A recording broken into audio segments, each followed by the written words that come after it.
to form a extensive 3D network. Each carbon atom is sp3 hydrogen and is connected to 3 other carbon atoms to form extensive 3D network.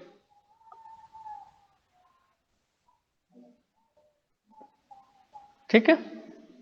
And इसका जो structure होता है हमने solid state में पढ़ा था, अभी पढ़ा नहीं ना, पढ़ लिया ना, पढ़ लिया।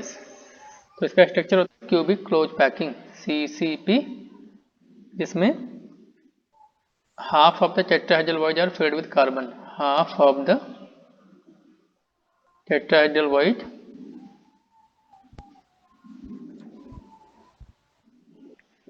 are filled with carbon.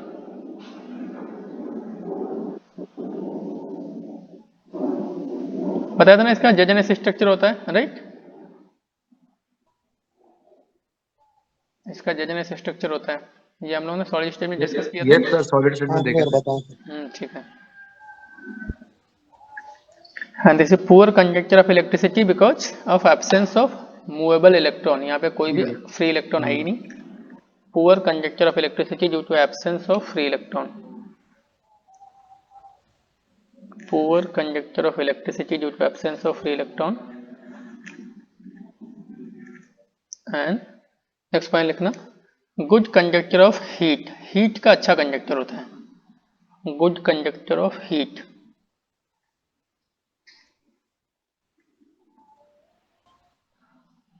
ठीक है। तो डायमंड के बारे में सबसे इंपॉर्टेंट पॉइंट है वो क्या है, दिस पॉइंट। ये पूछ लेते हैं कई बार ना, जो कि हम लोग सॉलिड स्टेट में डिस्कस कर चुके हैं अच्छे से। नेक्स्ट हम लोग पढ़ लेते हैं। हाँ, एक तो पॉइंट इसको, इसका यूज क्या होता है, it is used to form the tip of cutting tool. Used as a tip of cutting tool, क्योंकि सबसे हार्डेस्ट सब्सटेंस है तो इसको तो कोई तोड़ पाएगा नहीं, तो इसलिए कटिंग टूल के टिप की तरह यूज करते हैं इसको।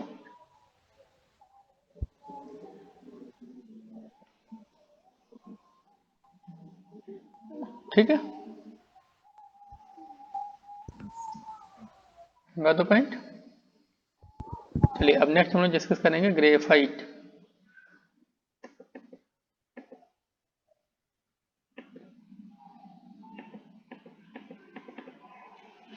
ग्रेफाइट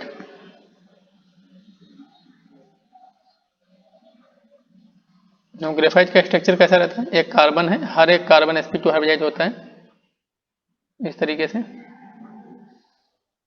फिर ये इस तरीके से यहाँ पे हेक्सागोनल रिंग्स बना लेता है।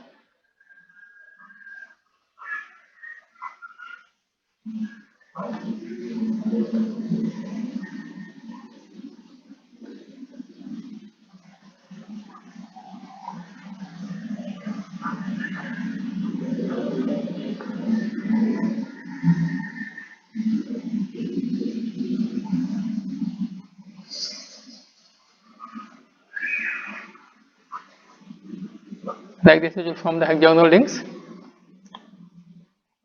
तो ये हम एक प्लेन की बात करें, दिस इज वन लेयर, ये दिस इज वन लेयर। ऐसे ही आपका बहुत सारी लेयर्स होती हैं, लेयर बाय लेयर, और नीचे भी लेयर होगी, नीचे भी लेयर होगी, तो it form the layer structure. तो within each layer each carbon atom is sp2 hybridized and is connected to 3 other carbon to form the hexagonal rings। ठीक है। उसके बाद ये जो लेयर्स होती हैं, इन लेयर्स के बीच में जो फोर्स होता है that is weak van der वाल फोर्स। इन लेयर के बीच में वीक वैन डर वाल फोर्स होता है।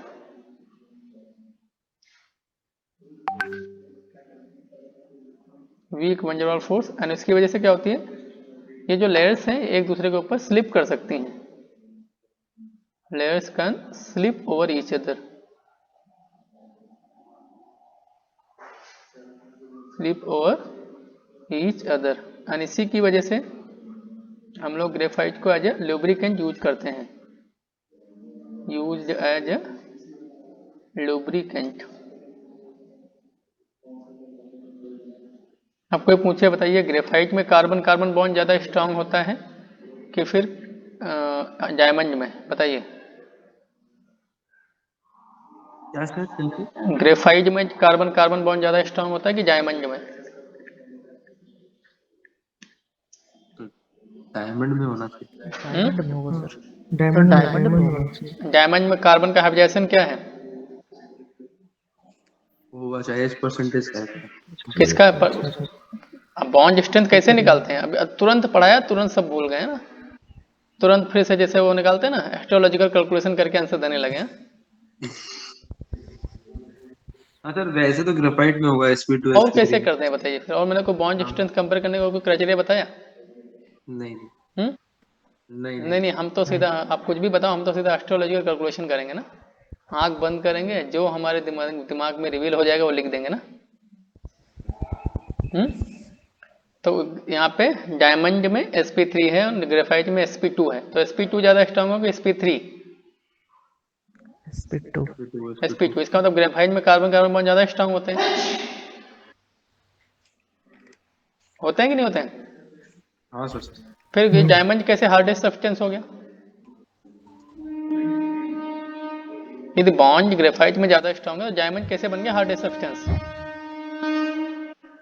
सर मैंने बताया तो था पहले, डायमंड में स्ट्रांग होता है। सॉरी, आंसर आपका सही है, कार्बन कार्बन बॉन्ड ग्रेफाइट में ही स्ट्रांग होता है, लेकिन इस ग्रेफाइट के लेयर स्ट्रक्चर की वजह से ये लेयर एक दूसरे के ऊपर स्लिप कर सकती हैं, इसलिए एज ए बल्क इन लेयर्स के बीच में वीक फोर्स होता है। कार्बन कार्बन बॉन्ड यहाँ पे स्ट्रांग होता है, तो with in a given layer the carbon carbon bond is stronger than the graphite, but यहाँ पे लेयर्स के बीच में वंडरवाल फोर्स होता है, वो काफी वीक होता है, इस वजह से लेयर एक दूसरे के ऊपर स्लिप कर सकती हैं।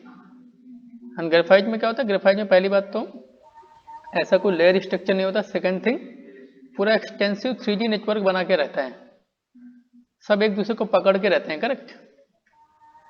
तो एक पतला सपोज लेटर से बोलते हैं ना यूनिटी में पावर होता है, वैसे ही ना, तो बॉन्ड तो वीक हैं but then they form a network structure, network structure बनाने की वजह से ही काफी हार्ड सब्सटेंस हो जाता है, वो सब्सटेंस को तोड़ पाना डिफिकल्ट होता है। यहाँ पे ठीक है, with in a layer bond तो स्ट्रांग हो सकते हैं, लेकिन फिर डिफरेंट डिफरेंट लेयर्स के बीच में क्या है? डिफरेंट डिफरेंट लेयर्स के बीच में वंडरवाल फोर्स है, तो एज ए इंडिविजुअल आप स्ट्रांग हो सकते हैं, लेकिन कितना स्ट्रांग होंगे? यदि कोई नेटवर्क बहुत सारे लेजर से 20 लोग आ गए, फिर 20 कमजोर लोग आ गए आपसे लड़ने के लिए ना, तो कितने भी स्ट्रांग हो क्या करेंगे ना, तो यही बात होती है। ठीक, तो ये बनाने के बाद अब नीचे एक दो पॉइंट लिख लेना इसमें। हाँ, अब एक चीज यहाँ पे क्या होती है, सारे कार्बन एटम sp2 हाइब्रिडाइज हैं एंड एक p ऑर्बिटल सब में ही एक अनहाइब्रिडाइज p ऑर्बिटल होती है। There is one unhybridize p orbital in each and every one. अभी कार्बन के पास कितने वैलेंस इलेक्ट्रॉन थे? 4 वैलेंस इलेक्ट्रॉन हैं। ये 3 बॉन्ड बना रहे हैं, मतलब 3 बॉन्ड में 3 वैलेंस इलेक्ट्रॉन यूटिलाइज हो गए और एक वैलेंस इलेक्ट्रॉन जो कि फ्री रहता है वो इन ऑर्बिटल में प्रेजेंट रहता है। अब ये जो वैलेंस इलेक्ट्रॉन है ये पैरेलल p ऑर्बिटल में लोकलाइज होता रहता है, ऐसे घूमता रहता है ना, इस तरीके से पैरेलल p ऑर्बिटल में ये इलेक्ट्रॉन क्या हो जाएगा? डीलोकलाइज होता रहेगा। एंड इस फ्री इलेक्ट्रॉन के पैरेलल p ऑर्बिटल में डीलोकलाइजेशन की वजह से ही जो ग्रेफाइट होता है that is a very wonderful good collector of electricity. Conductor of electricity.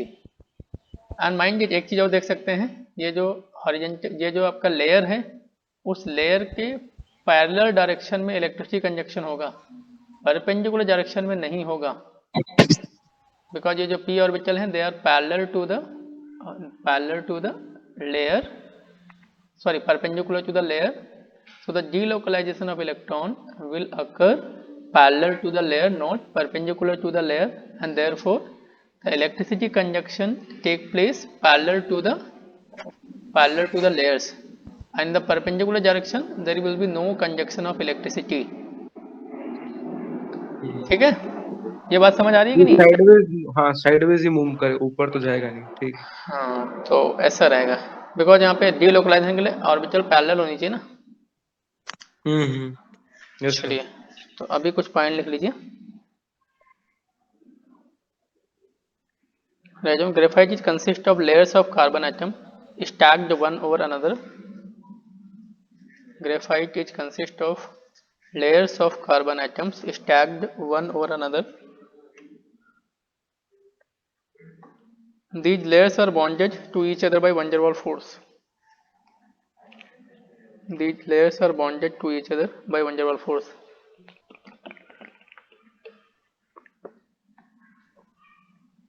Sir layer These layers are bonded together by van der Waals force.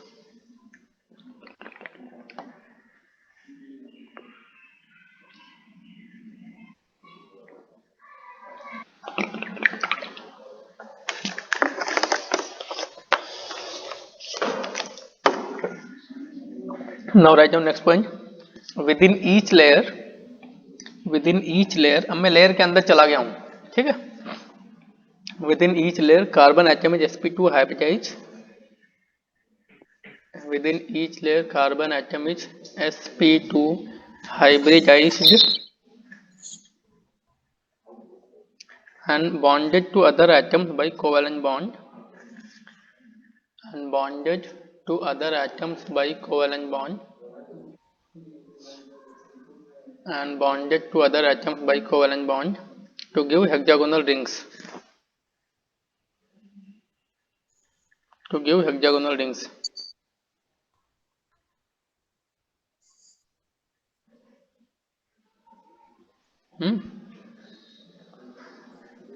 Now next point. One electron is present in each unhybridized p orbital. One electron is present in each unhybridized p orbital.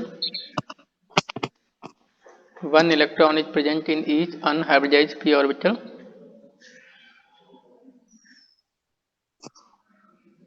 Which lie perpendicular to the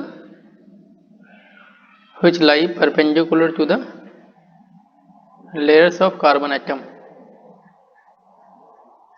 Which lie perpendicular to the layers of carbon atom.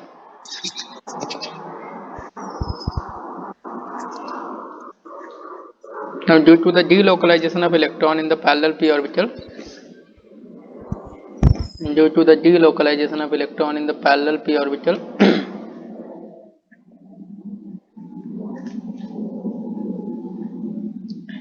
graphite conduct electricity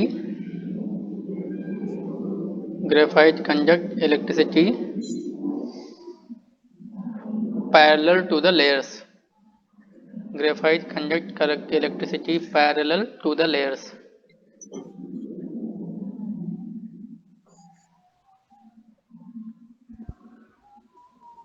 Graphite conduct electricity parallel to the layer. Clear. Next हम लोग देखते हैं fullerene. Yes, ये copy कर लिया ना. जी sir. हाँ sir.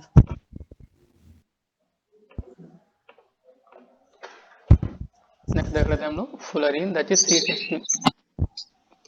Fullerene की बहुत सारी फॉर्म्स होती हैं and we are going to discuss only C60. वही हमारे सिलेबस में है. तो C60 का स्फेरिकल स्ट्रक्चर होता है. इट हैज स्फेरिकल स्ट्रक्चर जिसमें हर एक कार्बन एटम sp2 हाइब्रिडाइज होता है. अभी ये स्फेरिकल स्ट्रक्चर है एंड सारे आइटम sp2 हाइब्रिडाइज हैं. जैसे ये कार्बन है एंड sp2 हाइब्रिडाइज है, तो ये तो तीनों एक प्लेन में रहेंगे. अब इसको यदि आपको स्फेरिकल शेप देना है तो इन बॉन्ड को थोड़ा बेंट करना पड़ेगा कि नहीं.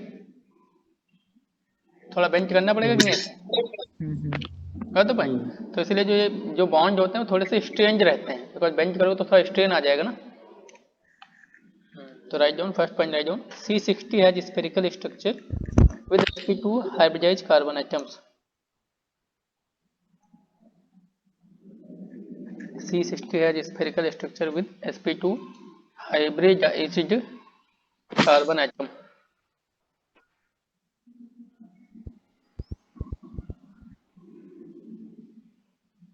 ठीक है.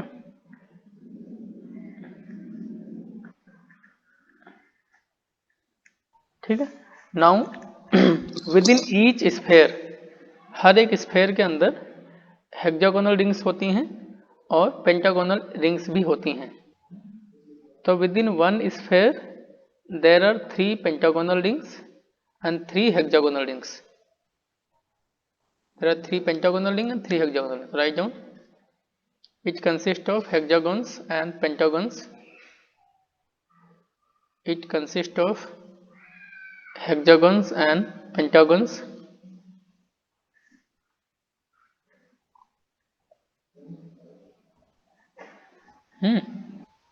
Now each sphere has 12 pentagons and 20 hexagons. हर एक स्फेयर में 12 पेंटागन्स होंगे एंड 20 हेक्सागन्स होंगे। बस इसको याद रख लेना, कभी पूछे तो उसे पूछेगा नहीं।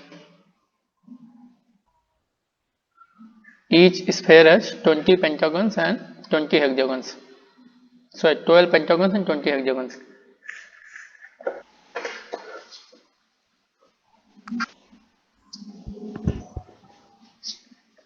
चलिए अब यदि मैं यहाँ पे इन तीनों में carbon carbon bond strength compare करूं,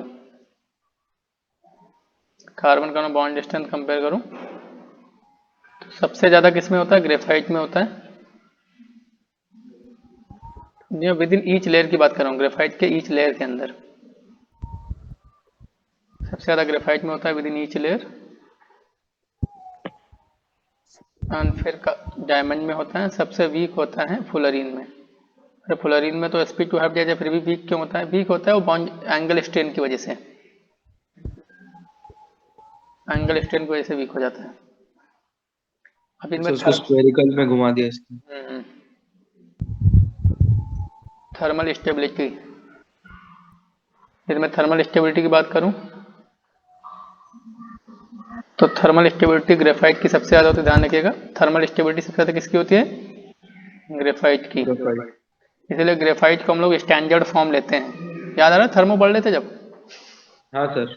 डायमंड एंड सबसे कम होती है C60 की। लेकिन मैं काइनेटिक स्टेबिलिटी की बात करूं तो diamond is kinetically more stable then graphite. Diamond is kinetically more stable then graphite.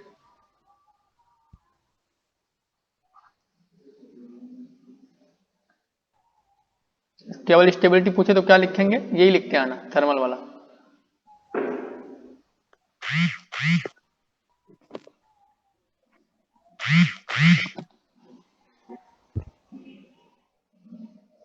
Clear?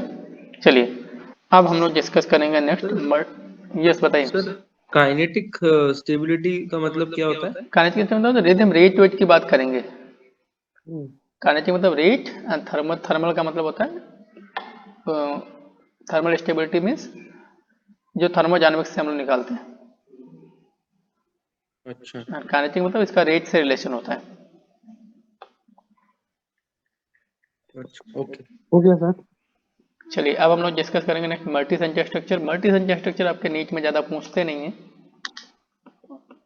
But still they are there in NCERT, मैं बनवा दूंगा, but many time they don't ask. Multi संख्या तो अभी तक हम लोग जो लुईस जॉर्ज स्ट्रक्चर पढ़े थे उसमें एक ही सेंचर होता था। उसको कैसे बनाते हैं उसके लिए हमने रूल डिस्कस किए थे एंड आपको मैंने बहुत सारे एग्जाम्पल भी करने को दिए थे एंड होपफुली आप कर लिए होंगे। Yes sir. सर होपफुली नहीं कर लिए सर। भेजना था वो। यस, वो अभी याद आ रहा है ना? वो ढंग से लिखा हुआ नहीं है मेरे पास, इसलिए मैं भेजा नहीं। ठीक है। नो मल्टी सेंचर्ड स्ट्रक्चर मतलब इसमें एक से ज़्यादा सेंचर होंगे तो इसके लिए कोई स्टैंडर्ड रूल नहीं होते हैं, लेकिन फिर भी मैं आपको कुछ प्रॉपर सीक्वेंसिंग बताऊंगा तो वैसे बनाएंगे तो आपको याद रहेगा। तो लाइन से स्टार्ट करते हैं। जैसे सबसे पहले नाइट्रोजन की हम लोग मल्टी संख्या स्ट्रक्चर बनाते हैं। चलिए जैसे सबसे पहले बोरान की बना लेते हैं।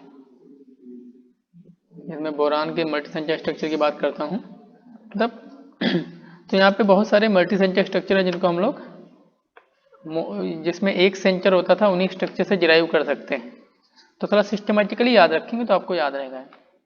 यदि उसको रट्टा मारने की कोशिश करेंगे देन डिफिकल्ट हो जाएगा। तो यहाँ पे हमने देखा था कि सबसे पहले बोरेट्स की बात करते हैं। बोरेट्स, बोरेट्स मतलब oxo anions of the boron. तो मैंने मोनोबोरेट देखा था BO3 3-। और इसका स्ट्रक्चर तो मुझे पता है कैसा बनता था, ऐसा बनता था, राइट। इसी से हम लोग पॉलीबोरेट को डिराइव कर सकते हैं। तो जैसे आपको बनाना है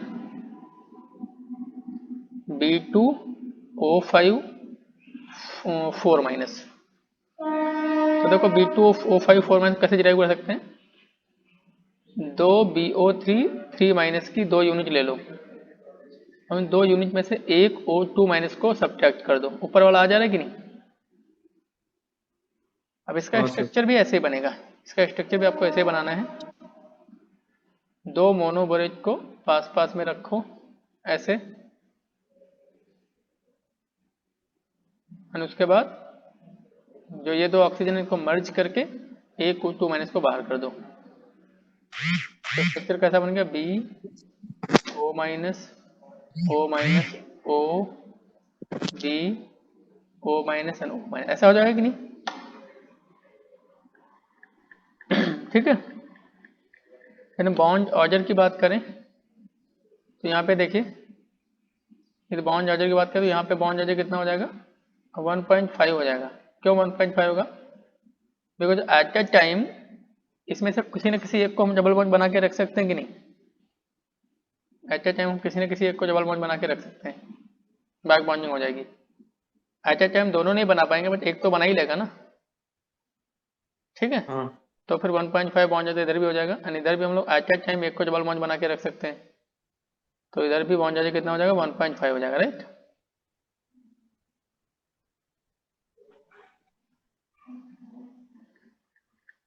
ये पी पाई बैक बॉन्डिंग की वजह से ऐसा हो रहा है, right, double bond.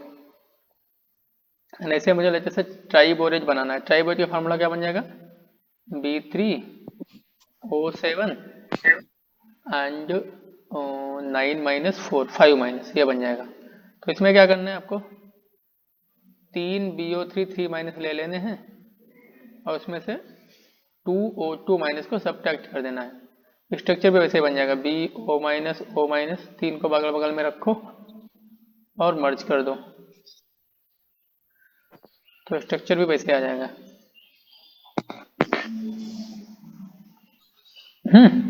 Bond charge की बात करते हैं तो यहाँ पे बॉन्ड चार्ज फिर से 1.5 हो जाएगा, 1.5, बिकॉज एट ए टाइम एक को डबल बॉन्ड बना के रखते हैं 1.5, और ये डबल हो जाएगा बिकॉज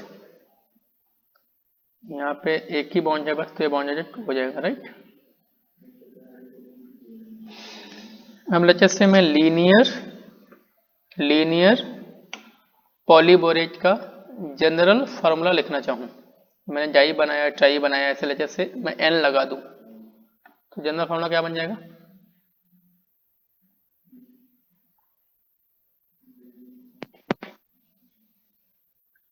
तो वैसे पूछते नहीं है इसको, इनके साथ बस ऐसे देख लीजिएगा एक बार। मल्टीसन तो ज़्यादा पूछते नहीं आपके यहाँ, ऐसे अभी तक मैं देखा नहीं पूछे। जो इम्पोर्टेंट है वो बताता जाऊंगा मैं, जिनको आपको ध्यान रखना है। तो लीनियर पॉलीबोरेज का जनरल फार्मूला क्या बन जाएगा, एंड इतना डिफिकल्ट नहीं इनको याद रखना है, बिकॉज देखो मैंने मोनो से पूरा डिराइव किया, राइट। तो थोड़ा इनको सिस्टमैटिकली याद रखेंगे तो याद हो जाएगा। तो लीनियर पॉलीबोरेज जनरल फार्मूला क्या बन जाएगा, BN, देखिए BO3 3 माइनस था, उसके बाद था B2O5 4 माइनस, फिर था B3O7 and this was 5 minus. अब यहाँ पे देख लीजिए, इन तीनों को थोड़ा ऑब्जर्व करिए और क्या बना सकते हैं general formula, BnO2n+1, right. And फिर यहाँ पे हम लोग n+2 लिख सकते हैं कि नहीं, n+2 माइनस, करेक्ट। तो इस तरीके से ऑब्जर्व करके जनरल फार्मूला बन गया, राइट। अब कहीं पे भी आपको साइक्लिक पॉलीबोरेज बनाना है, कहीं पे भी साइक्लिक पॉलीमर बनाना है, तो साइक्लिक पॉलीमर में मिनिमम 6 एटम होने चाहिए, बिकॉज 6 मेंबर से जो लेस वाला रिंग बनता है वो स्टेबल नहीं रहता है। तो कभी भी साइक्लिक हमेशा हमारा ट्राई से ही स्टार्ट होता है। कोई भी कंपाउंड हो, चाहे वो बोरेट हो, चाहे फॉस्फेट हो, चाहे सल्फेट हो, हमेशा जब आपको साइक्लिक स्ट्रक्चर बनानी होगी तो ट्राई से ही स्टार्ट होगी, उसके पहले इनसे साइक्लिक नहीं बनते हैं, बिकॉज जिससे साइक्लिक बनाओगे 4 मेंबर्ड बनेगा। और 4 मेंबर साइक्लिक स्टेबल नहीं होते ना। तो लेटर से मुझे साइक्लिक ट्राइबोरेज बनाना है, cyclic ट्राइबोरेज।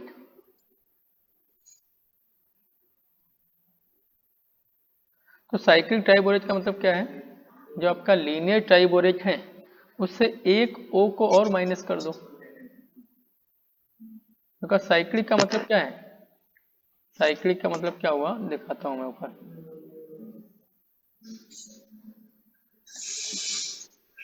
By cyclic what do I mean, हमारा लीनियर वाला ये था, अब मैं यहाँ पे क्या कर रहा हूँ, इसको घुमा के इधर लगा दे रहा हूँ और मर्ज करके मैंने एक ऑप्शन को और बाहर निकाल दिया, तो साइक्लिक बन जाएगा कि नहीं।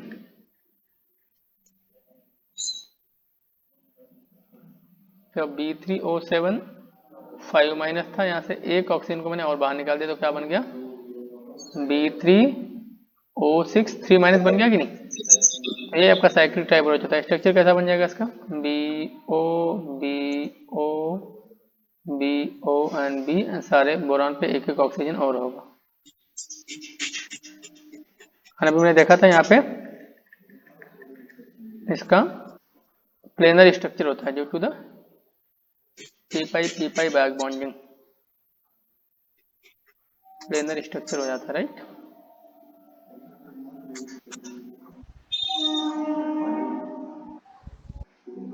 प्लेनर ये सारा क्या है, ये सारा p पाई बैक बॉन्डिंग है।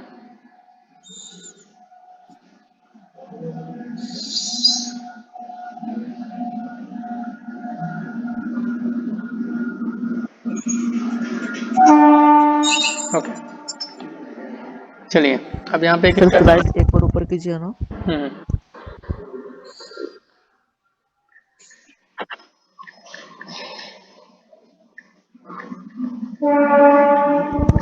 हाँ सर ठीक। हम नेक्स्ट हाँ हम लोग सर। तो देख लेते हैं बोरेक्स का स्ट्रक्चर।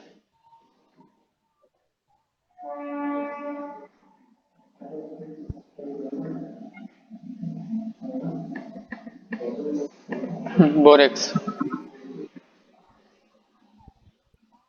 तो बोरेक्स इधर इन एनसीईआरटी आपको ग्रुप नंबर 13 में दिख जाएगा, Na2B4O7 डॉट 10H2। ये बोरेक्स का फार्मूला होता है।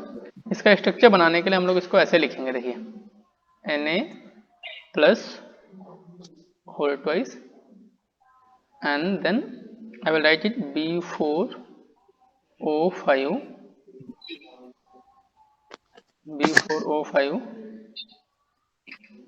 दो H2O को अंदर ले लूंगा एंड OH होल 4, मैंने दो OH2O को अंदर लेके OH होल 4 बना दिया एंड इस पे माइनस चार्ज आ गया एंड देन 8H2O बाहर में है। ऐसा क्यों बनाया, इसका स्ट्रक्चर एक्चुअली ऐसे ही होता है। तो यहाँ पे 8 मेंबर रिंग बन जाती है, BOO BO then BO B, ये 8 मेंबर रिंग बन गई। उसके बाद यहाँ पे एक ब्रिज लगा देना है ऑक्सीजन का, ये ब्रिज बन गया और हर एक बोरॉन पे एक एक OH लगा देना है, हर एक बोरॉन पे एक एक OH लगा देना है।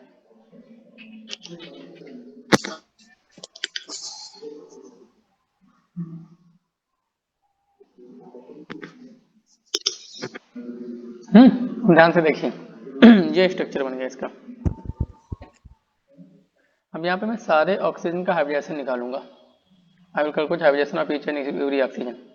इधर देखिए इस बोरॉन के पास वैकेंट P है तो बैक बॉन्डिंग कर सकता है ये, तो sp2 हो जाएगा कि नहीं।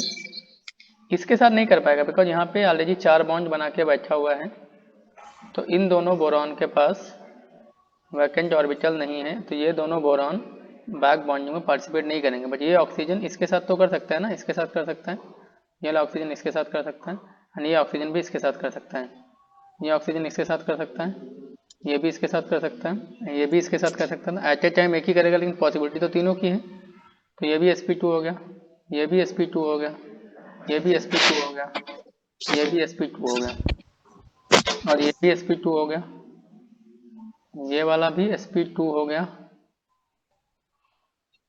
लेकिन ये दोनों sp2 नहीं होंगे बिकॉज बैक बॉन्डिंग का कोई स्कोप नहीं है। तो ये होगा आपका sp3, ये भी होगा sp3 एंड ये भी होगा sp3।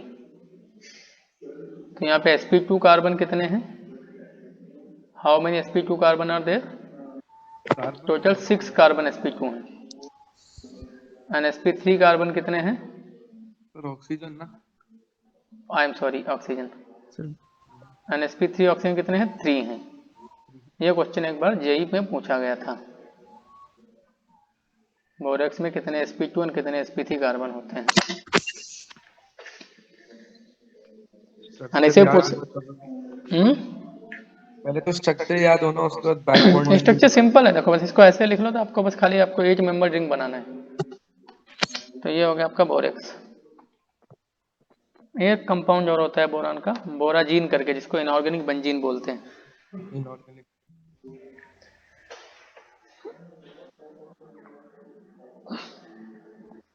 एक इनऑर्गेनिक नहीं। इनऑर्गेनिक बेंजीन को ही उसका स्ट्रक्चर ग्रेफाइट की तरह, उसी को व्हाइट ग्रेफाइट बोलते हैं। अच्छा, इसी को बोलते हैं white graphite.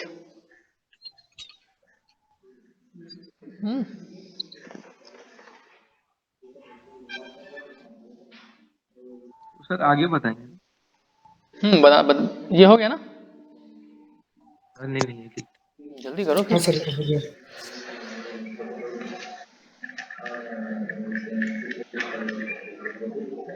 Be little quick.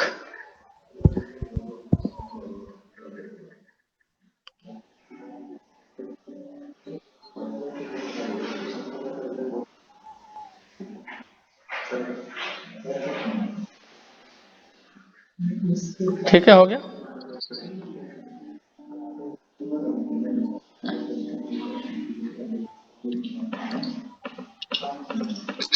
हाँ सर, ठीक है। चलिए अब हम लोग देखते हैं बोराजीन।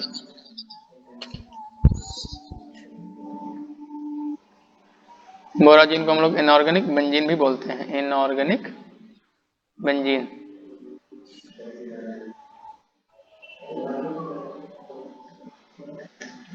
इसका फार्मूला होता है B3N3 एंड H6। स्ट्रक्चर होता है BN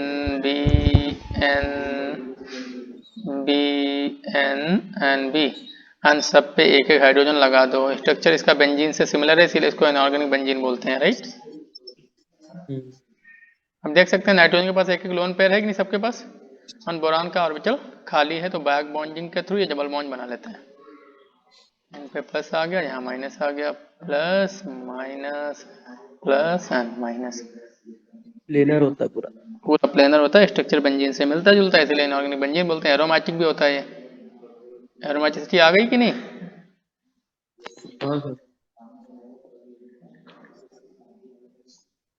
अभी जो हेक्सागोनल रिंग है ना, they form graphite like structure. ये ग्रेफाइट की तरह स्ट्रक्चर्स बना लेती हैं एंड इसीलिए इसको हम लोग व्हाइट ग्रेफाइट भी बोलते हैं। So write down few points about this.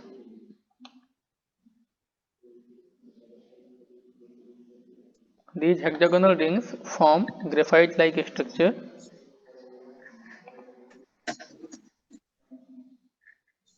These hexagonal rings form graphite-like structure.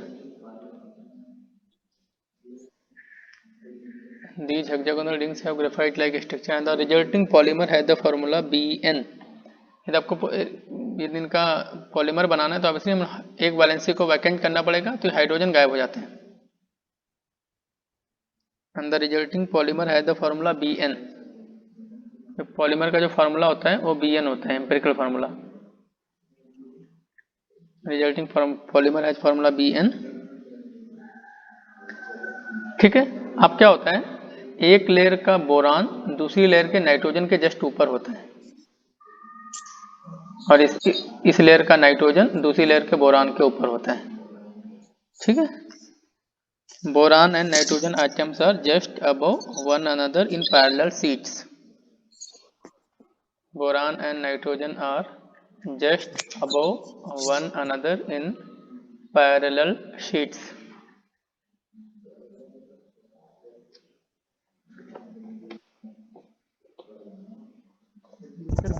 nitrogen are just above one another in parallel sheets. Just above one another in parallel sheets. ठीक है, and इसको white graphite बोलते हैं, ये भी लिख लेना, it is also called white graphite. चलिए, तो ये हो गया हमारा बोरान का स्ट्रक्चर। अब देख लेते हैं हम लोग सिलिकॉन। सिलिकॉन की मल्टीसन का स्ट्रक्चर देख लेंगे।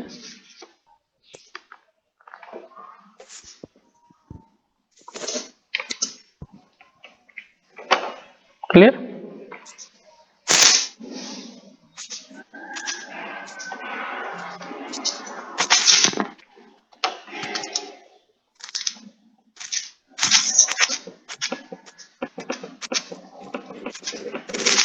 सिलिकॉन के देखते हैं मल्टीसन का स्ट्रक्चर। तो सिलिकॉन का जो ऑक्सो एनायंस है उनको बोलते हैं हम लोग silicates. Oxo anions they are known as silicates. तो मोनो ऑक्सो एनायन क्या है? SiO4 4 माइनस, ये आपका मोनोसिलिकेट होता है। इसका स्ट्रक्चर हम लोग बना चुके हैं, SiO minus, O minus, O minus and O minus. ठीक है। अब सिलिकॉन का पॉलीमराइज होने का टेंडेंसी बहुत हाई रहता है, मतलब बहुत सारे मोनोसिलिकेट एक साथ कंबाइन हो सकते हैं या एक साथ मिलके एक लॉन्ग पॉलीमरिक चेन बना लेते हैं। एंड पॉलीमराइज होने का टेंडेंसी इतना ज़्यादा होता है कि ये स्ट्रेट चेन भी बनाता है, ब्रांचिंग भी हो जाती है एंड शीट स्ट्रक्चर भी बनाता है, मतलब एक शीट के ऊपर दूसरा शीट के ऊपर तीसरा शीट, स्ट्रेट चेन भी बनाता है, ब्रांच, और उसके बाद शीट भी बनाता है, और फिर उसके बाद 3D पॉलीमर भी बना लेता है। ठीक है। So it has a very large tendency of polymerization such that it gives straight chain as well as sheet structure as well as 3D polysilicates। और उसी की वजह से क्या होता है, यहाँ पे सिलिकेट को रिप्रेजेंट करने का एक स्पेशल तरीका होता है। There is one special way of representing the silicate. कैसे रिप्रेजेंट करते हैं? सिलिकॉन एटम को ऐसे पॉइंट से रिप्रेजेंट करते हैं। ये सिलिकॉन रिप्रेजेंट करता है डार्क सर्कल, और ऐसे ओपन सर्कल रिप्रेजेंट करता है ऑक्सीजन को। जैसे मुझे मोनोसिलिकेट बनाना, कैसे बनाएंगे? ये सिलिकॉन है और मुझे पता है कि टेट्राहेड्रल में कोई भी 3 एटम एक प्लेन में होते हैं, राइट? ये सिलिकॉन है, इसके जस्ट पीछे मैंने ऑक्सीजन बना दिया। अब इस सिलिकॉन से 3 ऑक्सीजन और कनेक्टेड हैं, इस सिलिकॉन से 3 ऑक्सीजन और कनेक्टेड, मैंने ऐसे कनेक्ट कर दिया। एंड ऑब्वियसली ये तीनों ऑक्सीजन एक प्लेन में लाई करेंगे कि नहीं? बिकॉज अब टेट्राहेड्रल में किसी भी 3 एटम्स को ले लो, वो एक प्लेन में लाई करते हैं। ये ऑक्सीजन जस्ट हमारा सिलिकॉन के पीछे है, तो ये बॉन्ड नहीं है, these are not the bond. ये मैं इसलिए बनाया हूँ रिप्रेजेंट करने के लिए कि एक प्लेन में लाई कर रहे हैं। बॉन्ड कौन से हैं? ये वाले बॉन्ड हैं। तो 3 SiO बॉन्ड ये हो गए, एंड एक SI बॉन्ड कहाँ है? इस SI के जस्ट पीछे जो O बना हुआ है उसके साथ, राइट? तो इस तरीके से इसको रिप्रेजेंट करते हैं। अब लेते से मुझे डाई सिलिकेट बनाना है, तो डाई सिलिकेट का फॉर्मूला क्या हो जाएगा? डाई सिलिकेट हो जाएगा Si2O7 6 माइनस। कैसे डिराइव करते हैं? डिराइव करने का तरीका सेम है, 2 मोनोसिलिकेट ले लो, उससे एक O2 माइनस को बाहर निकाल दो, तो क्या बनेगा? यही बन जाएगा। स्ट्रक्चर भी एग्जैक्टली वैसे ही बनता है, 2 मोनोसिलिकेट ले लो और उनको मर्ज करा के एक ऑक्सीजन बाहर निकाल दो और आपका डाई सिलिकेट बन जाता है। तो ऐसे मैंने 2 मोनोसिलिकेट ले लिए और यहाँ पे इसको मर्ज करके एक ऑक्सीजन बाहर निकाल दिया। कैसे बन जाएगा? SiO minus, O minus, O minus, O SiO minus, O minus and O minus. कैसे रिप्रेजेंट करते हैं इसको? ऐसा ट्रायंगल बना लो ऑक्सीजन का एक, और दूसरा ट्रायंगल को उल्टा बना दो, बीच में सिलिकॉन सिलिकॉन,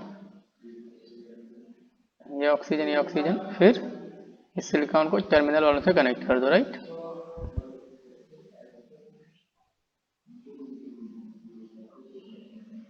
देखो एग्जैक्टली ऐसे तो है, ये आपका कॉमन ऑक्सीजन है।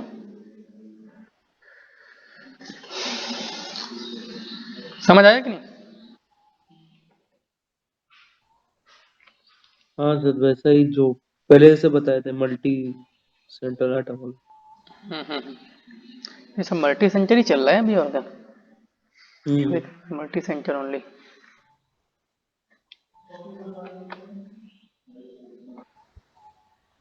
ओके,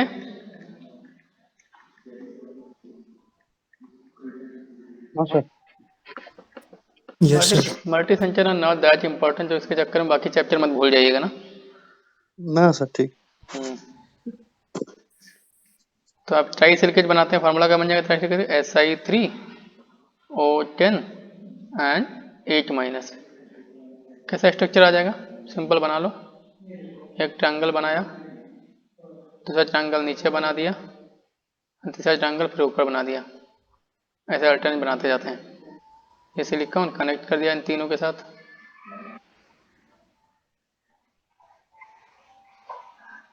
एक ऑक्सीजन यहाँ पे, एक ऑक्सीजन यहाँ पे, एक ऑक्सीजन यहाँ पे, राइट। और जनरल फार्मूला आप डिराइव कर सकते हैं। यदि आप जनरल फार्मूला पूछा जाए लीनियर पॉलीसिलिकेट का, लीनियर पॉलीसिलिकेट का जनरल फार्मूला, तो जस्ट ऑब्जर्वेशन से आप बता सकते हैं। मोनोसिलिकेट क्या था? SiO4 4 minus. डाई सिलिकेट क्या था? Si2O7 6 minus. Try silicate Si3O10 8 minus. तो देख सकते हैं क्या बन जाएगा? SiNO2n plus, no 3n plus 1, and उसके बाद n plus 1 minus, sorry 2n plus 2 minus. देख सकते हैं ये फिट बैठ जाएगा आपका।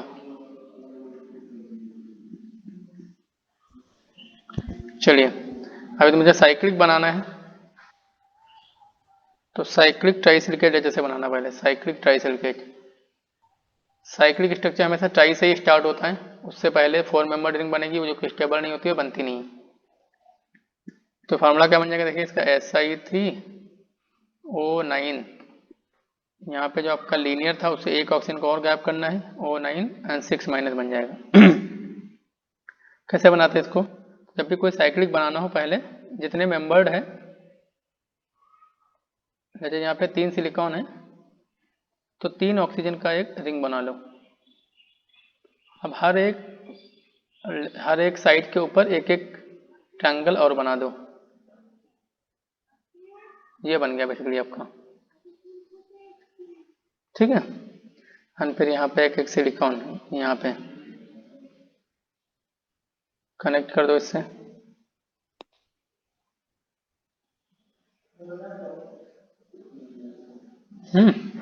एंड फिर यहाँ पे एक एक ऑक्सीजन है,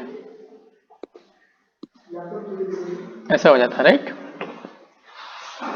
ये तो लीनियर ट्राइसिलिकेट हो गया, सॉरी साइक्लिक ट्राइसिलिकेट। ऐसे ही जैसे आपको टेट्रा सिलिकेट बनाना है साइक्लिक वाला, तो एक स्क्वायर बनाएंगे, स्क्वायर के ऊपर एक एक ट्रायंगल बना देंगे।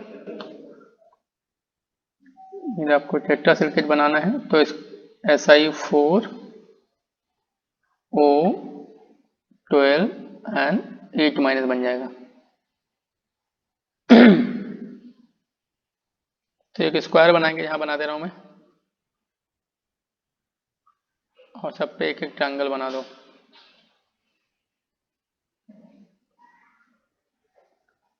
यहाँ पे सिलिकॉन, यहाँ पे सिलिकॉन, यहाँ पे सिलिकॉन, यहाँ पे सिलिकॉन, कनेक्ट कर दो ऑक्सीजन से।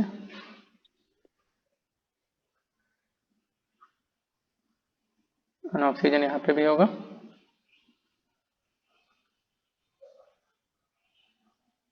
हुआ तो पॉइंट। ऐसे पेंटा बनाना तो 5 का बना के एक एक ट्रायंगल बना देंगे, right. Just weight of minute, I am coming है, 2 मिनट।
Okay.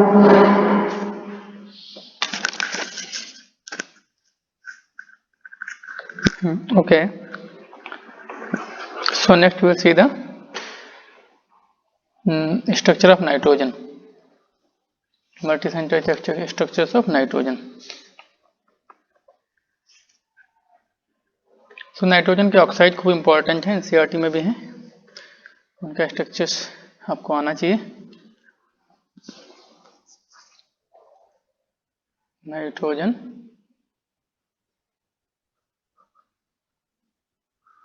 सो नाइट्रोजन के oxides are very important, N2O5, even N2O6 भी होता है, that is peroxide, N2O4, N2O3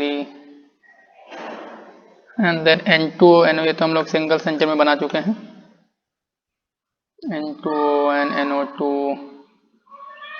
and NO, so these we have made in the single center। इनको देख लेते हैं अभी ना। तो देखिए सबसे पहले हम N2O5 को बनाएंगे। N2O5 को हम लोग कैसे डिराइव कर सकते हैं, इसको हम लोग NO3- से डिराइव कर सकते हैं। NO3- का स्ट्रक्चर बनाओ, ऐसा रहता है। अब दो NO3- को मर्ज करके कंबाइन करके एक O को बाहर कर दो, कंबाइन किया, एक O को बाहर कर दिया, देखो क्या आ गया आपका N2O5 आया कि नहीं। ये स्ट्रक्चर भी बिल्कुल ऐसे ही बनाते हैं, मैंने कंबाइन करके एक O को बाहर निकाल दिया, तो ये स्ट्रक्चर हो जाएगी कि नहीं। बॉन्ड चार्ज की बात करें तो इसका बॉन्ड चार्ज 1.5 हो जाएगा, इधर भी बॉन्ड चार्ज कितना हो जाएगा 1.5 हो जाएगा, राइट। तो ये N2O5 हो गया, ये स्ट्रक्चर, राइट। अब देखिए मुझे N2O6 बनाना है, तो थोड़ा N2O6 में मुझे नाइट्रोजन का ऑक्सीडेशन नंबर निकाल के बता दो एक बार। N2O6 में नाइट्रोजन का ऑक्सीडेशन नंबर निकाल के बता दो।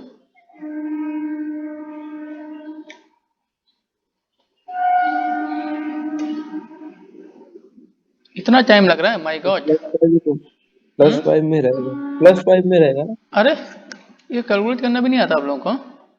x एज्यूम करो, 2x - 2 × 6 = 0, तो x = कितना आ रहा है, वैसे तो +6 आ रहा है कि नहीं। +6 आ जाएगा, अरे तो होगा थोड़ी। क्यों नहीं होगा, वही तो यहाँ पे क्या है, गड़बड़ क्या हुआ, +6 आ गया था। मैक्सिमम मुझे पता है नाइट्रोजन का मैक्सिमम कितना होता है, +5 होता है, +5 होगा, और आ गया +6। तो जब भी ऐसा कुछ गड़बड़ हुआ करे ना, साथ ऑक्साइड में जब भी ऐसा कुछ गड़बड़ हो, कभी भी किसी भी ऑक्साइड में ऐसा कुछ गड़बड़ हो, मतलब परऑक्साइड बॉन्ड प्रेजेंट है। तो कहीं ना कहीं पे एक परऑक्साइड बॉन्ड है, उन दो ऑक्सीजन का -1 हो जाएगा, उसी की वजह से एक ज्यादा आ जा रहा है यहाँ पे ना। तो अब कुछ नहीं, N2O5 की स्ट्रक्चर में ही यहाँ पे बीच में O को एक एंटर करा देना है बस इधर में। तो इसको ऐसे याद रखेंगे तो स्ट्रक्चर को याद रखना बहुत आसान है, कुछ डिफिकल्ट नहीं होता है। एक O को मैंने यहीं पे एंटर करा दिया बीच में, तो ये बन गया N2O6। समझे कि नहीं, तो बस ये N2O6 बन गया। अब मैं करता हूँ रजत से, मुझे बनाना है N2O4। O4 में क्या करेंगे, देखो N2O5 था, एक ऑक्सीजन कम हो गया यहाँ पे, तो एक ऑक्सीजन कहाँ से निकालेंगे, बीच वाले ऑक्सीजन को निकाल दो ना, बीच वाले को निकाल दो, करेक्ट। निकाल दिया मैंने बीच वाले को, और ये बन गया N2O4। तो ऐसे याद रखेंगे तो बहुत आसान है याद रखना इनको।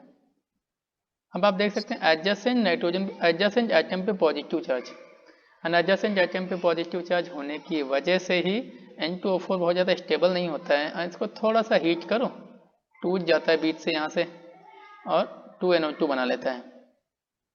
लेकिन फिर NO2 भी स्टेबल नहीं होता है। क्यों नहीं स्टेबल होता है NO2?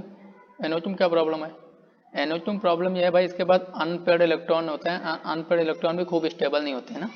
तो जैसे दो NO2 आएंगे कंबाइन होकर N2O4 बना लेते हैं, फिर पॉजिटिव चार्ज आ गया तो फिर टूट के NO2 बना लिए। तो ऐसे कि आगे पीछे करते रहते हैं। यस करेक्ट, थोड़ा सा हीट करो NO2 बन जाता है, हल्का सा कूल करो N2O4 डोमिनेट करने लगता है।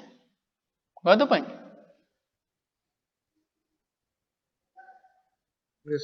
ठीक है, तो ये N2O4 हो गया, बीच से एक ऑक्सीजन निकाल दिया तो N2O4 बन गया।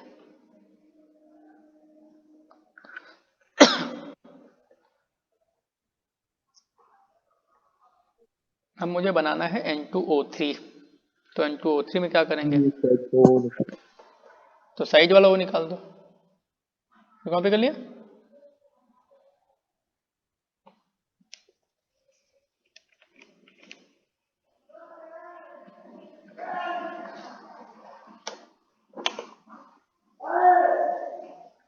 डन। अब जैसे मुझे बनाना है N2O3, तो एक साइज वाला वो निकाल दो।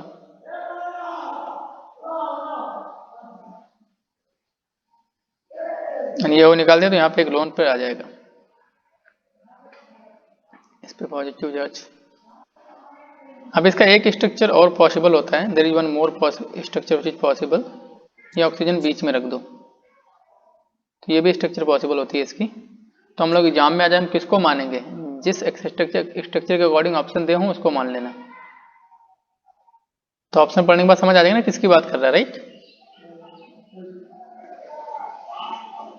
अब ये दोनों एक दूसरे की रेजोनेटिंग स्ट्रक्चर नहीं है, दे आर टॉटोमर्स, करेक्ट। हाँ ये दोनों एक दूसरे tautomers.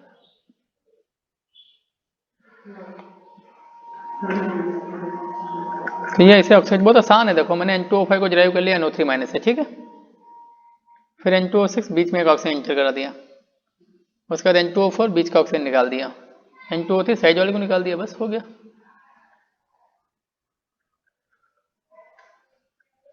This N2O3 the most unstable oxide of nitrogen, this is most unstable, ये मोस्ट अनस्टेबल रहता है।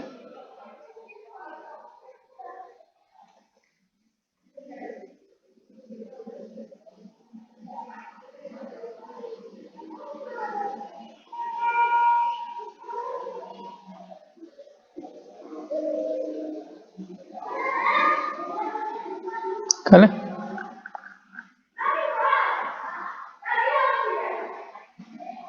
अब हम लोग देखेंगे स्ट्रक्चर्स ऑफ फॉस्फोरस। ये नाइट्रोजन हो गया, नाइट्रोजन के बाद देखेंगे अभी हम लोग फॉस्फोरस। ये कॉपी कर लिया डियर। हाँ सर। हाँ सर। तब ठीक है,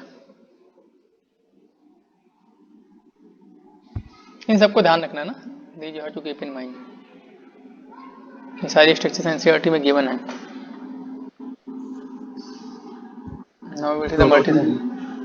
प्रॉपर्टीज भी गिवन है, यस। टेबल के अंदर दे रखा है सब कुछ, एक ही हाँ टेबल सर। में सबको पूरा कंडेंस कर दिया है। एक टेबल में स्ट्रक्चर दे रखा है, एक टेबल में प्रॉपर्टी दे रखा हम्म। तो फॉस्फोरस के दो इलेक्ट्रोड होते हैं, ऑल तो तीन होते हैं, एक तो व्हाइट होता है, एक रेड होता है, एक ब्लैक होता है। है। ब्लैक होता है, वो रेड व्हाइट से बनता है। यस, उसी में कुछ कंडीशन चेंज करने से बन जाता है आपका ब्लैक। तो व्हाइट फॉस्फोरस क्या होता है, P4। व्हाइट फॉस्फोरस का स्ट्रक्चर कैसा रहता है, इस तरीके से रहता है।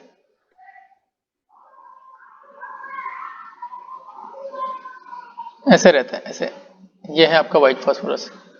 रेड जब बनता है तो क्या होता है, रेड में आप ये बीच वाला एक बॉन्ड तोड़ दो, ये वाला इसको तोड़ दो और पॉलीमराइज हो जाता है इसे। सॉरी, इसको नहीं तोड़ना है, इस साइड वाले को तोड़ना है। किसी को भी तोड़ दो, जिसको तोड़ो उसी के अलॉन्ग पॉलीमर बना दो,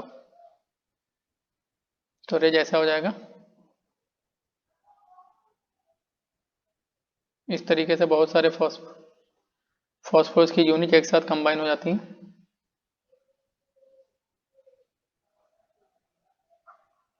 इस तरीके से जो पॉलीमर बनता है उसको बोलते हैं रेज फॉस्फोरस। यहाँ पे इसको रिटेन रखो और हॉरिजॉन्टल वाले को ब्रेक कर दो, बिकॉज हॉरिजॉन्टल का अलग पॉलीमर बना रहे हैं ना, पॉलीमर बनाने के लिए वैलेंसी को आपको खाली करना पड़ेगा ना, एंड सो ऑन। इस तरीके से एक पॉलीमर बनाने का, ऐसा नहीं तीन ही होते हैं, ये पॉलीमर है, करेक्ट। इसे पॉलीमर।